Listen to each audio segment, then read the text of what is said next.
Hi there, in this video I'm going to show you how to edit some landscape photographs.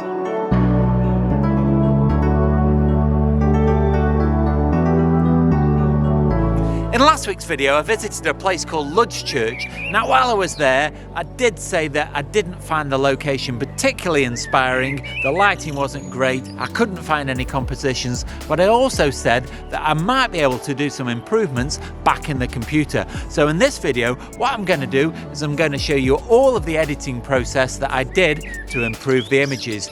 Now, sitting in front of the computer editing isn't for everybody. Not everybody enjoys it, but it's definitely something I enjoy. So in this video, I'm going to share another way that I enjoy my photography.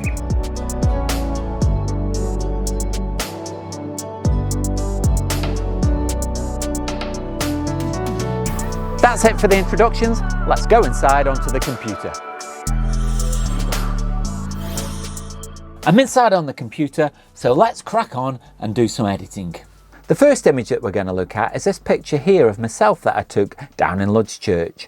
Now you can see there's quite a few things wrong with this image. Firstly, the sky is too bright, the foreground at the bottom is too dark. Overall, the image is too flat because it's a raw file that was taken straight from the camera, but we can sort this out fairly easily by changing a few sliders in Camera Raw. So let's get started by improving the sky. So we're going to zoom in on that area, and you can see just from the image it's too bright, but also if we look at the histogram over here on the right hand side, there's a little white triangle that indicates that some of the highlights are starting to be clipped. Now if we take the highlight slider and drag it to the left, you can see from the image that detail starts to appear, and also that white triangle disappears. So we've improved that area. Now if we zoom out and look at the bottom part of the image, we can see that's very dark. So what I'm going to use for that is I'm going to use a graduated filter. Now let's just reset the values because they're still applied from an old edit, and I'm going to drag out the filter starting down here. The filter effect starts at the green button and it ends at the red button, and in between it gradually fades out. And what I want to do is I want to add a little bit more exposure to the bottom part. You can see that brightening up, and I also want to add a bit more detail to the shadows, and that balances the whole image really well. Now what I want to do is I want to just go in and look at my head just there. You can see it's very bright because it's reflecting the sky, and so I'm going to use this time an adjustment brush. The adjustment brush is going to take down the highlights in my head. So I'm just going to wind down the shadow, the highlights rather, and then just brush over my head. There we go. And that bright spot disappears. So that's really good. Next, what I'm going to do is I'm going to add a little bit of texture to the rocks. And so to do that, I'm going to use an adjustment brush again, and I'll make the size of the brush a little bit bigger, and then reset the values and add a little bit of texture and clarity, and just brush that over the rocks to bring out some more detail from the rocks. Now just be careful with this effect because it's possible to go too far and make the whole thing look very unnatural. So use this with a little bit of subtlety. Let's wind it back to a little bit more of a reasonable level. The final thing that I want to do is if I just go up a little bit, you can see because I've brightened the bottom, this bottom part here, because there's a lot of reflections in the water, is starting to just become a little bit too dominant. So I'm going to darken that part back down again. So for this, I'll need to select the plus tool here to add a new adjustment brush. And then what I will do is reset the textures, but just take down the exposure and brush some darker area into the bottom. Now we can always change the slider to increase or decrease the effect that brush is having, but I think a little bit more darkness there just helps to push the viewer's eye towards the center of the image. So what we're going to do now is I'm going to show you how to do a focus stack. Now this is not the most spectacular image and the lighting wasn't particularly great, but you can use the technique in your own images. So what I did, when I found something that I was reasonably happy with, just to make sure that the image was sharp from front to back, I took 3 shots. One focused right on the foreground, the second focused on the midground, and the third focused on the background. And you can see the shots just here highlighted on the screen. So what I'm going to do is I've highlighted all of them, and then when I double click on them, all 3 of them will open together into Camera Raw. And what you can do is the little thumbnails here at the bottom, if I highlight all of them, any changes that I make will be applied to all 3 images. Now there's just a few things I want to do in Camera Raw before I actually stack the images together. First of all, because the sun came out at this moment, it didn't come out very much that day, but it did come out a few times, you can see that we've got some quite bright highlights and some quite dark shadows. So we'll sort those out. Similarly to how we did the self-portrait, what I'm going to do is I'm just going to bring down the highlights a little bit until they stop clipping, and then bring up the shadows until we can see some more detail there in the rocks. That's perfect. What I'm also going to do, and it's worth remembering, you need to do this pretty much every time you use Camera Raw, is you need to add some sharpening to your images, because Camera Raw does not sharpen the images. If you take a picture using JPEG, your camera will add some sharpening, so that's worth bearing in mind. Usually I take it to around 80, but there's no hard and fast rule. Then what I need to do is possibly just add a little bit of texture just to bring out the rocks a little bit, but that's down to personal preference. And then instead of clicking open, because I don't want to open straight away into Photoshop, I'm going to click done, and that will appear to disappear. But if we go back to bridge, you can see that those 3 images now have got a symbol that's appeared in the top right hand corner, and what that is it indicates that there's a sidecar file that's been applied. And what that is, it's a little tiny file that goes alongside the main folder with all of the settings stored in it. So the image itself has not been altered. It's actually just looking at that other file to pick up the settings to know how you want to alter it. So that's really useful, because your original image is not altered and you can restore it at any point.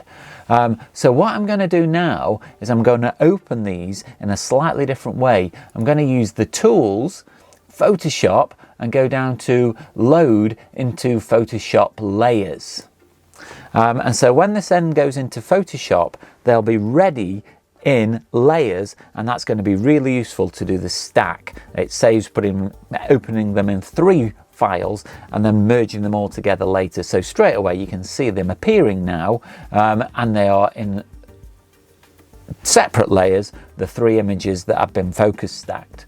So the first thing that I need to do, and this probably wouldn't be necessary for this image because I had it on a tripod, I had the camera on a tripod rather, locked off, but sometimes you get a little bit of movement, so it's always a good idea just to auto align the layers. So with all the layers highlighted, I'm going to click on edit and auto align layers. Leave it on auto, that's fine, and just click OK.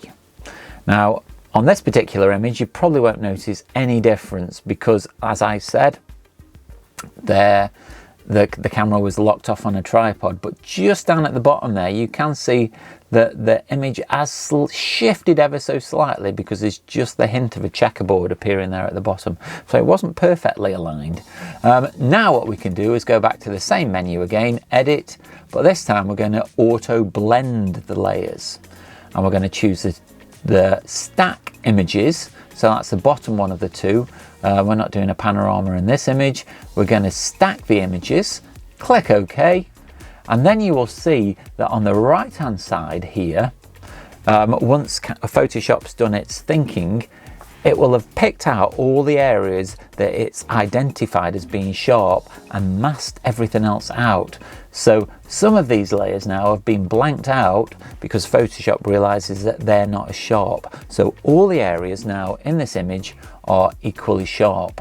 Now I could add a little bit of crop. Let's just do that now, just to remove that little bit of image that's been cut off from the bottom. So we'll crop it in to just crop the edges off, really. That's the quickest thing for this video. There we go. Then we've definitely cropped off any areas that have not got any information in.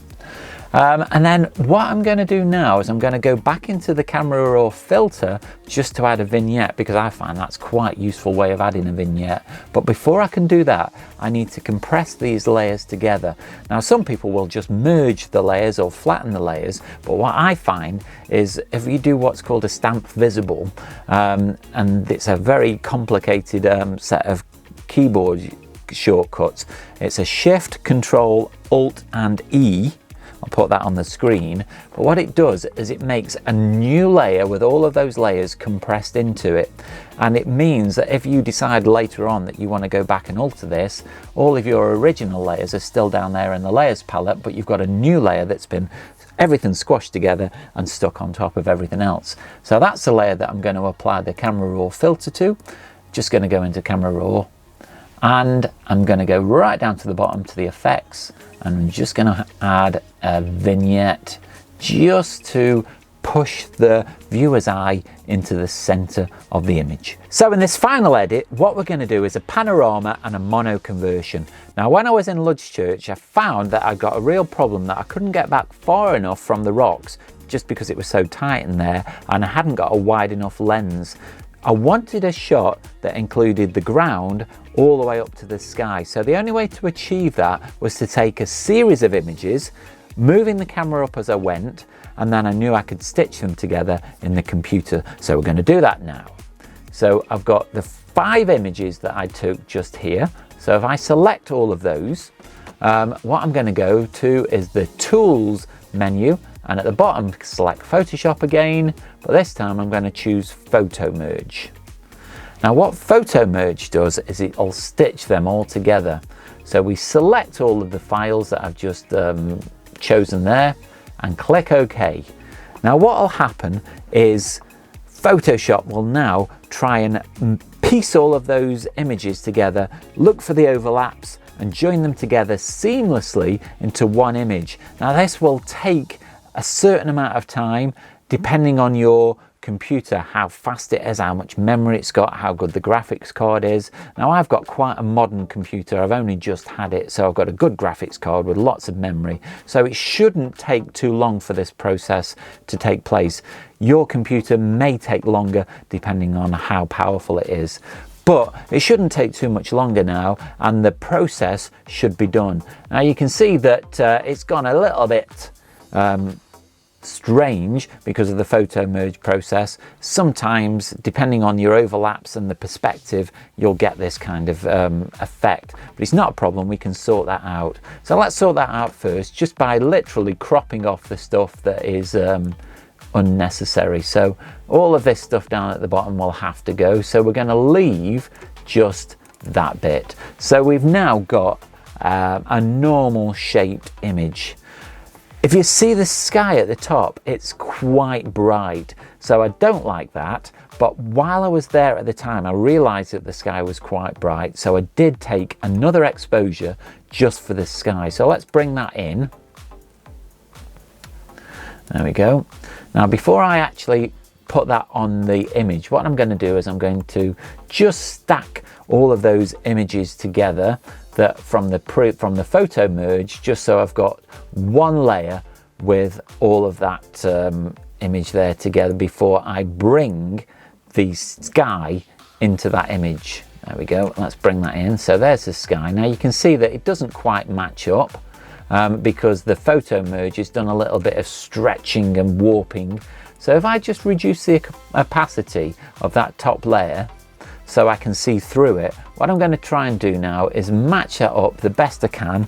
It's never going to be perfect because of the warping and stretching that's gone on in the photo merge process, but you can get it fairly close, and for this video that's close enough. So I'm happy with that, and then I'm going to bring that layer underneath and bring its opacity back to 100%. Finally, all I need to do is poke a hole in that top layer.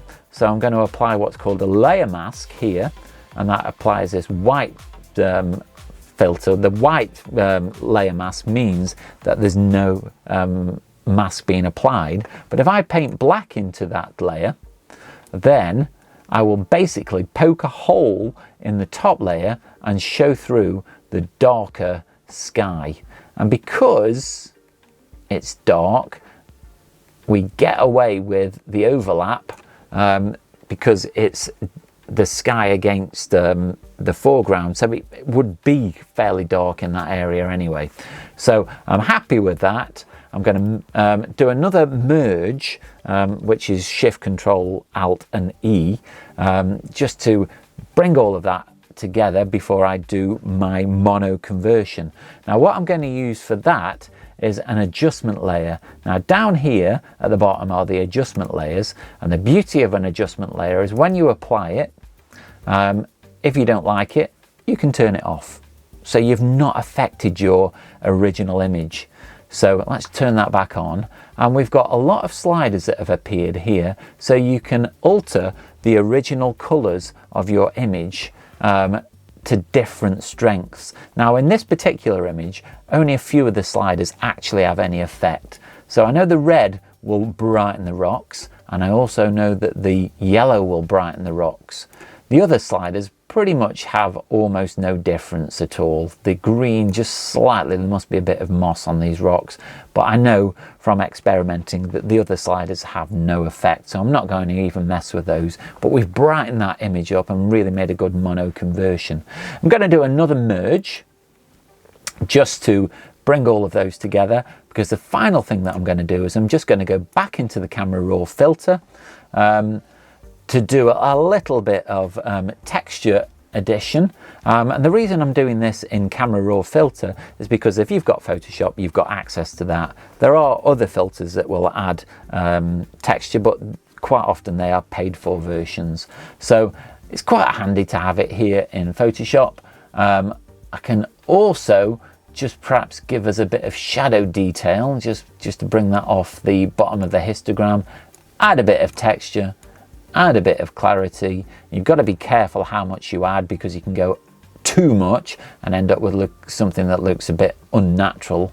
So if I wind that back, and just always don't go too far. It's very easy to just slide that slide and get really carried away, but try and keep it looking natural. And I think the final thing I'll do is just add a little bit of a vignette, just to push the viewer's eye into the center of the image. That's the end of the editing process. Hope you found that useful. I'll hand back to myself outside just to finish up the video.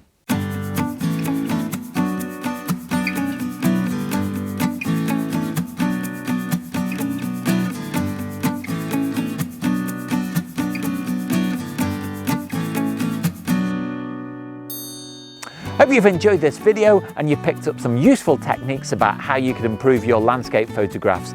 If you would be interested in seeing more Photoshop videos, then just let me know down below in the comments and I'll try my very best to do some more.